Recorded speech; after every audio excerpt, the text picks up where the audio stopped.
Buen día para todos.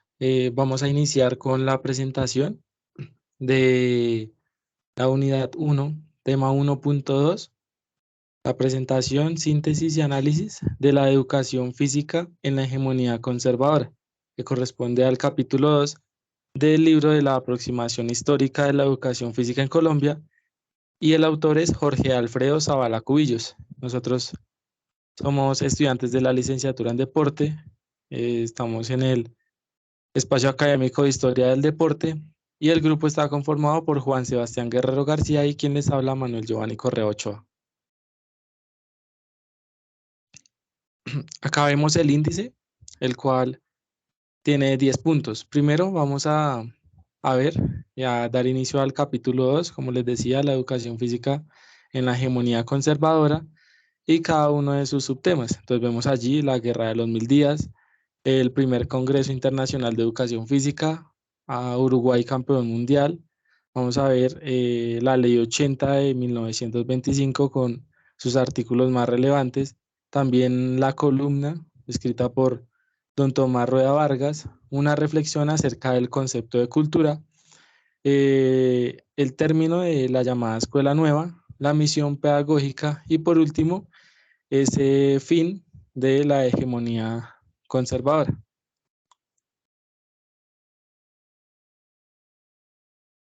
Bueno, acá damos inicio con el capítulo 2, que tiene por título La educación física en la hegemonía conservadora. Este capítulo se caracteriza en primera parte por tener un contexto histórico muy marcado, tanto nacional como internacionalmente, que influyó y tuvo un efecto en el comienzo o en el origen de la educación física en nuestro país. Em, Se sitúa o comprende entre finales del siglo XIX y comienzos del siglo XX y se centra o su objetivo principal es explicar el principal origen y la evolución y desarrollo de la educación física en nuestro país. Entonces comienza con la Guerra de los Mil Días como un contexto histórico que se da el 17 de octubre de 1899 y termina el 21 de noviembre de 1902. Este periodo fue caracterizado por una serie de confrontaciones ideológicas y administrativas donde Rafael Núñez, el presidente de la época, 1886, el año en el cual estuvo en la presidencia de la República, eh, es el candidato y el representante al mando, el cual en 1887 renuncia. Él era de una ideología liberal, se posesiona Miguel Antonio Caro de ideología conservadora y se comienzan a dar estas confrontaciones ideológicas y administrativas en el territorio. De ahí sale el llamado la concepción de hegemonía conservadora, dado entre los años 1887 y 1930, como lo describe en el libro. Adicional a eso, se da una amenaza de invasión de los Estados Unidos, a lo cual responde la patria colombiana con la retirada de los jefes liberales Benjamín Herrera y Rafael Uribe. ¿Esto porque Estados Unidos eh, condiciona al país a que estos jefes se retiren del mandato de Colombia para no invadir el país? Por lo cual pues se da la retirada de los ya nombrados y citamos textualmente una frase, como la da en el libro, frase de Benjamín Herrera: la patria por encima de los partidos. Entonces él se retira, evita la invasión y digamos que pues siguen los conflictos hasta seguir en el año 1903 con la segregación de Panamá. Luego, el libro nos data de José Manuel Marroquín, el presidente de la época. Se comienza a dar la Ley Orgánica de la Educación en nuestro país, la Ley Orgánica de la Educación Física en Colombia, y se comienza a reiterar otra vez el concepto de atención a la nueva ciencia, dando como objeto de estudio el deporte y la educación física en nuestro país.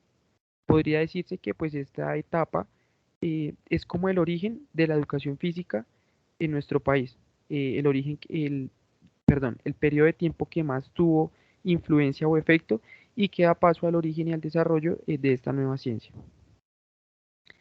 Luego de eso continúa el tema de la hegemonía conservadora, donde tiene una poca influencia de los docentes, una poca influencia formativa, educacional y de los profesores. Entonces se da la Ley 39 de 1903. ¿A qué corresponde? A una calidad, una educación, un sistema educativo, más que todo de políticas públicas, instrucción pública. Entonces se empieza a basar todo en este tema público, como ya también lo nombraba el capítulo anterior. También se vuelve a tocar el tema de la gimnasia y la calistenia, que pues digamos que se dan en el ámbito o en el campo militar. Se sigue con el orden cerrado, pero pues la gimnasia y la calistenia no tienen el impacto suficiente o la influencia suficiente para desarrollar el buen concepto de la educación física, que era la transformación social, y pues también es una actividad de naturaleza social, de relación e interacción social. Entonces simplemente se tiene como una actividad militar de orden y de disciplina. En este apartado del libro, el autor nos da a conocer em, el deporte se centra en las élites sociales, es decir, que pues solamente los burgueses o las personas de clase alta tenían acceso al deporte, como el tenis, el hockey y el polo.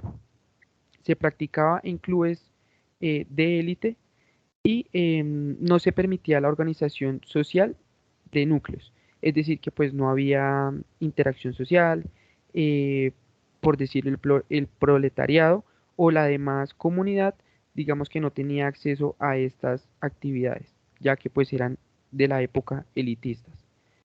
Aparte de eso, la ley 39 de 1903 establece que la recreación es favorable para el desarrollo de la salud de los niños. Resalta la importancia de la recreación como un factor terapéutico y preventivo. Entonces se empieza a ver también la importancia del deporte y de la educación física en aspectos psicológicos, educativos y formativos y también de salud de las personas, en especial de los niños. Luego el autor habla sobre el primer Congreso Internacional de la Educación Física. Esto ya más en el ámbito internacional, saliéndonos de pues, el ámbito nacional o del contexto histórico que se vivía en Colombia. Se da en París el 15 de marzo de 1913. Ese día se inauguró el primer Congreso Internacional de Educación Física de la mano, o el artífice fue George Hebert, era un oficial de la Marina francés de 1875, murió en 1957, el cual dio a conocer el método natural. Consistía en realizar todas aquellas actividades naturales para el desarrollo del ser humano. Eh, Hablaba del entrenamiento, de la educación física, ejercicios y actividades naturales. Entonces, aparte de esto, se da también un anecdotario en 1919 sobre la dignificación de las maestras y la profesión docente, en este mismo apartado, que era lo que pasaba en Colombia. Luego de eso, el autor también hace otro recorrido de manera internacional, haciendo énfasis en el pueblo o en el estado uruguayo. Ellos fueron los primeros campeones del Mundial de Fútbol. em, entonces esto fue un hecho importante para América Latina y también pues fue un hecho eh, muy importante a nivel internacional, ya que Uruguay contaba con una organización de calidad en la educación física por medio de las plazas deportivas. Ellos adoptaron la Ley de Educación Física y Deporte, que fue llamada o concebida como las plazas deportivas. Adicional a eso, las plazas deportivas, el autor en este apartado nombra Argentina, Chile y Uruguay como los tres países más desarrollados en este aspecto. En el aspecto del deporte, en el aspecto de la educación física, pues como lo veíamos, ellos fueron los primeros campeones gracias a esa evolución que se tuvo, realizando pues estos espacios para realizar y llevar a cabo todo este tipo de actividades que fomentaran la recreación, la educación física y el ejercicio, y pues se empezaron a ver los frutos. Ellos también se basaron, hay que decirlo, en lo realizado en Estados Unidos.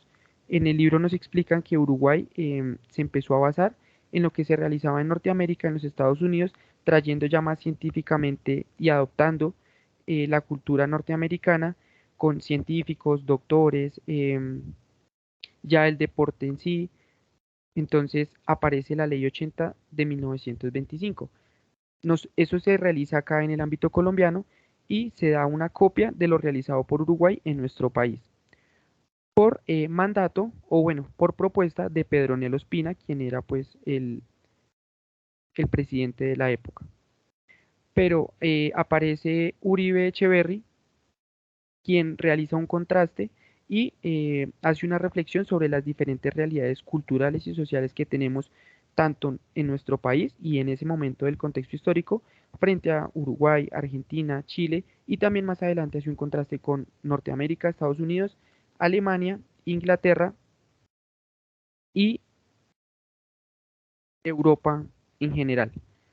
Em, Él hace énfasis en la realidad y el orden social y cultural que estaba teniendo el contexto histórico en Colombia en ese momento.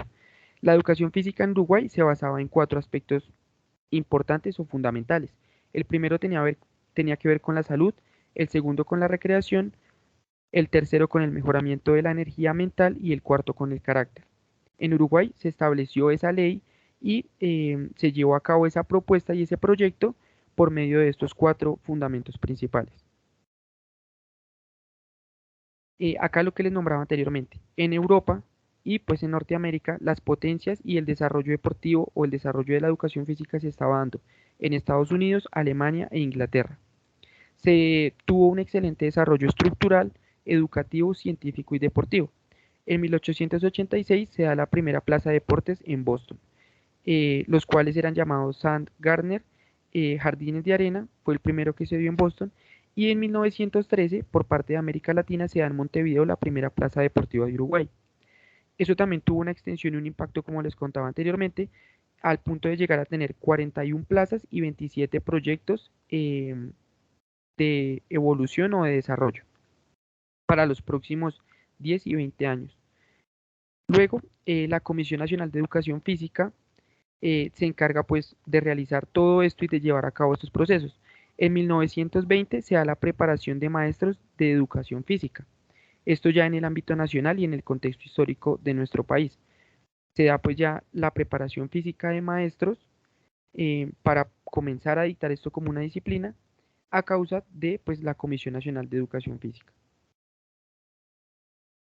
Para concluir y para darle paso a mi compañero, eh, podría decirse que por la influencia y el efecto que causó el desarrollo internacional y teniendo en cuenta también nuestro contexto histórico interno, este fue el punto de partida y el origen que dio paso a la educación física en nuestro país. Entonces, vamos a seguir con algunos artículos de la Ley 180 de 1925.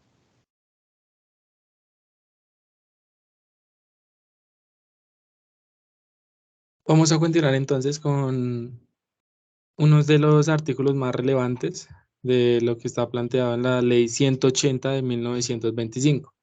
Entonces, inicialmente encontramos en el artículo número 6 que las atribuciones del técnico, es decir, dar cursos intensivos, la preparación de maestros, el deporte en diferentes planos y también, como lo mencionaba anteriormente mi compañero, la reconstrucción de plazas, el reglamento y el funcionamiento de las mismas, vamos a ver que corresponde a las comisiones departamentales de educación física, o por lo menos así estaba estipulado en este artículo número 6.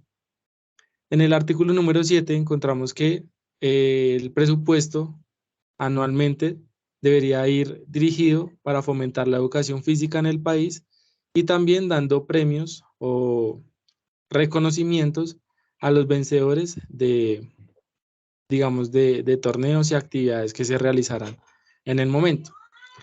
Uno muy importante es el artículo número 16, que es que en las plazas de deportes debía haber el fomento de la salud, también debía estar presente la recreación, el mejoramiento de la energía mental y también la educación del carácter. Todo esto, digamos que eran varios componentes que debían estar dentro de ese fomento en relación con el artículo número 7 que planteaba anteriormente.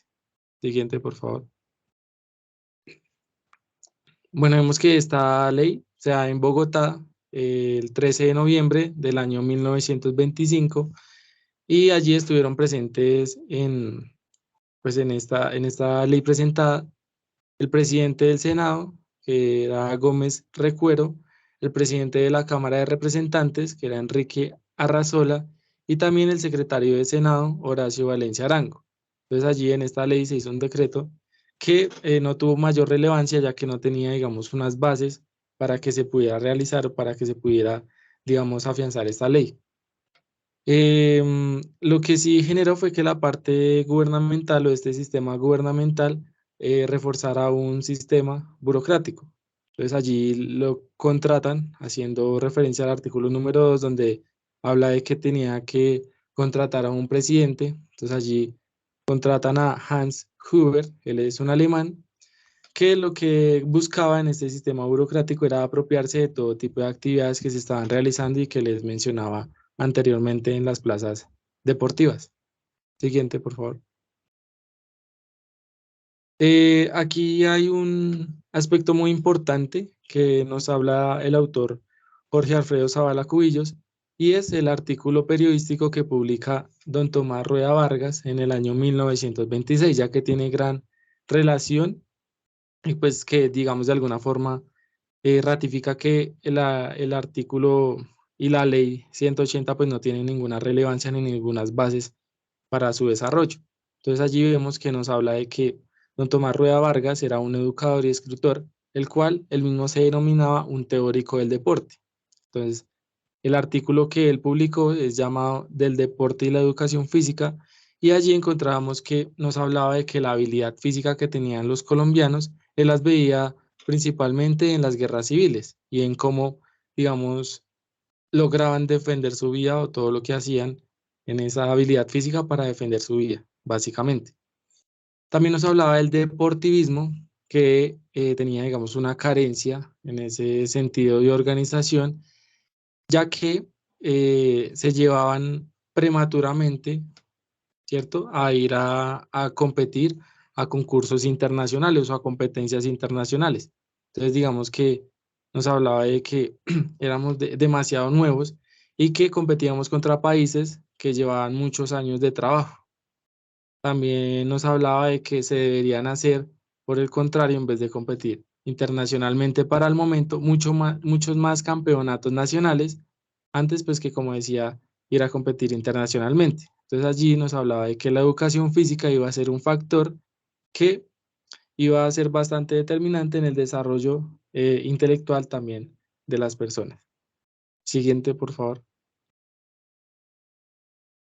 Continuando con este artículo periodístico, también es otro de los aspectos que nombraba allí en el artículo y que digamos que publicaba también en el libro el autor, nos hablaba que habían pocos colegios con campos deportivos propios.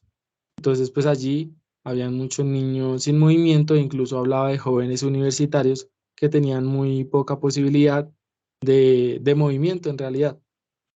También que el mismo Estado no financiaba, ¿cierto?, los recursos para eh, poner, ¿cierto?, digamos, algunos juegos públicos en los sitios, como decía, públicos. También que se hablaba de que era un poco inútil, ¿cierto?, esos concursos en el exterior debido a esto, que había niños sin movimiento, también jóvenes universitarios sin movimiento, pocos campos deportivos y lo que decía anteriormente. Entonces, con esto, como les mencionaba, se ratifica que la ley 180 de 1925 cayó y pues digamos que no aportó en gran medida a la educación física y también al deporte que para el momento no existía.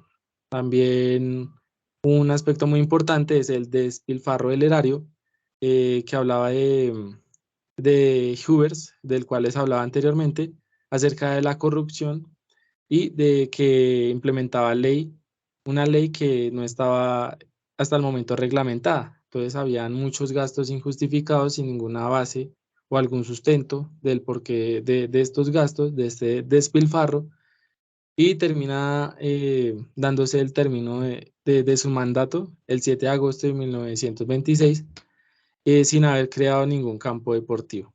Siguiente, por favor. Vemos allí, como les hablaba en el índice, de que el autor Jorge Alfredo Zavala nos hace aquí un paréntesis acerca de la importancia que es la cultura como concepto, ¿cierto? Entonces, nos hablaba de que toda la historia suministrada o que vemos acá presentada corresponde a realidades, ¿cierto? Y no tanto a informes o a cosas que se presentan sin ningún sentido, sino a realidades en específico. Nos hablaba que la cultura es la reflexión de, como les decía, una propia realidad y de procesos en épocas determinadas y ciertos realidades y procesos en específico que compone a todo un colectivo o a un grupo social. También allí nos contextualiza el autor acerca de esa hegemonía conservadora entre el año de 1887 y el año de 1930. Allí nos hablaba de las condiciones de ese régimen feudal, también de la Revolución Francesa en 1789, y pues a partir de esto Colombia luchaba contra el no industrialismo, que como veíamos en el capítulo 1, ya se empezaba a dar en las principales capitales de Europa. También que pues esto debido también al conocimiento religioso y entonces esto iba a impedir que se desarrollara la educación física en este desarrollo cultural que les mencionaba. Siguiente diapositiva, por favor. Bueno, acá vemos un término que encontramos en este capítulo y es acerca de la llamada escuela nueva.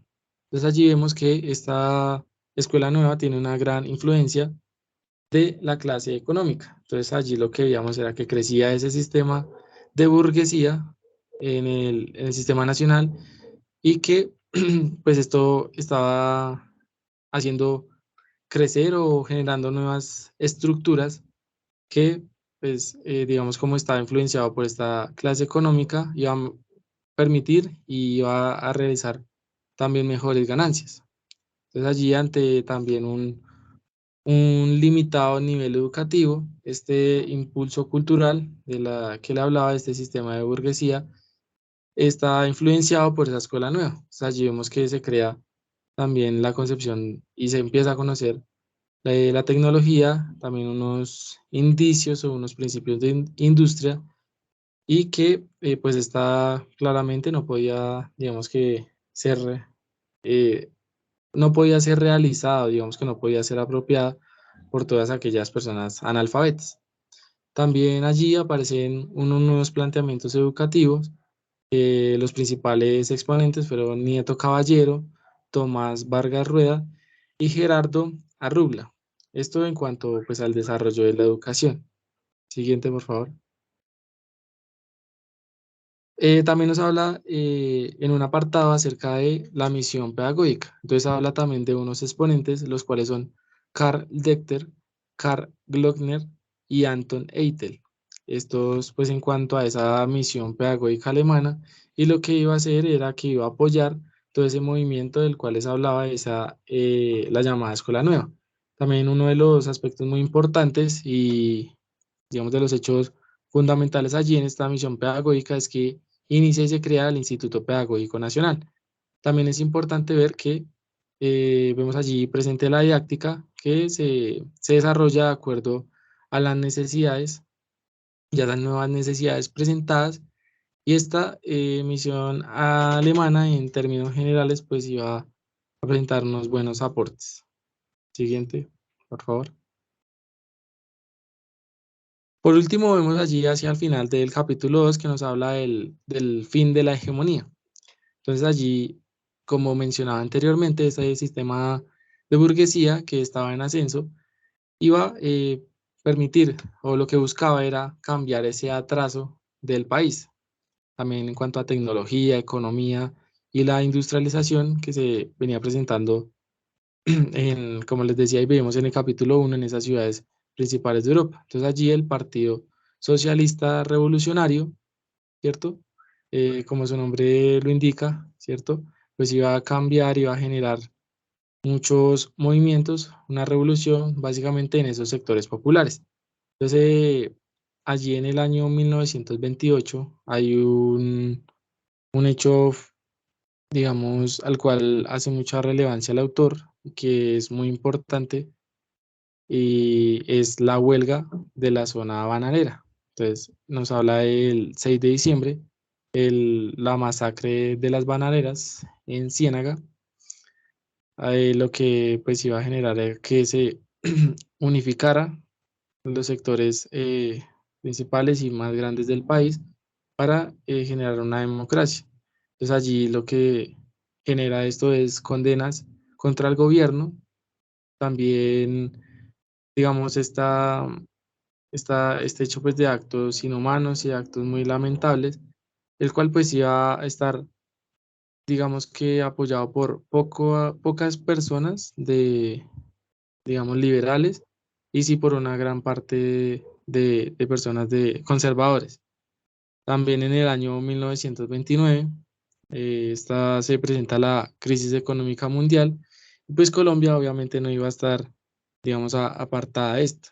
Entonces allí vemos que hay protestas por parte de los estudiantes exigiendo un cambio en la educación, exigiendo soluciones económicas, y hacia el 8 y 9 de junio de este año. Entonces también un hecho también inhumano, como se nombraba anteriormente, es el asesinato de un estudiante en medio de esas propuestas. Entonces allí se continúa el año siguiente con la posesión y elección de Enrique Olaya Herrera, apoyado por el Partido Liberal.